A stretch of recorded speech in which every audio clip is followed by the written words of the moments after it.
Bonjour à tous, bienvenue dans cette nouvelle émission de Sega Rétro Vieux. Aujourd'hui un comparatif sur Burning Rangers sur Saturn avec en haut le plus grand écran, la Navi, et celui du bas d'une télévision normale. Je voulais faire la comparaison parce que en fait de filmer l'un ou l'autre séparément, on ne pouvait pas constater la différence assez flagrante. Bon, il faut remettre les choses en place. Le jeu, lui, a été choisi exprès pour ses couleurs bien vives. Et on remarque que sur un écran en composite, eh ben, il n'y a pas photo. Le vert des dalles ne ressort pas aussi bien. Il est même délavé. Sur celui de la télévision, en plus de cela, on est en S-Video sur un FrameMaster.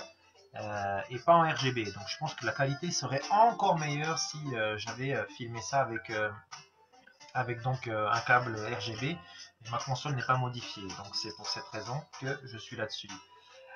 Mis à part ça, la pixelisation donc est flagrante parce que j'ai zoomé sur l'écran exprès. Donc on voit bien le grain qui est derrière au niveau du LCD de la Navi. Cependant, il faut se dire une chose, c'est que cet écran, il a tout de même plus de 20 ans, 23 ans à peu près. Qui plus est, c'est du composite. Donc un écran vraiment bas de gamme, enfin bas de gamme, non. Un signal vidéo qui est bas de gamme. L'écran lui-même, c'est de la bonne qualité, c'est du LCD. Donc c'est ce qui se faisait de mieux, mais je ne comprends pas pourquoi est-ce que Hitachi n'a pas voulu mettre peut-être un écran qui accepte autre chose que du composite. Le prix était de 500$ à peu près pour l'écran à l'époque, et je peux peut-être comprendre la raison du fait que si on passait peut-être un écran qui était en RGB, là le prix aurait été beaucoup plus élevé. Cependant, quand on a une console qui se vend aussi cher, je ne comprends pas qu'on ne mette pas tous les moyens.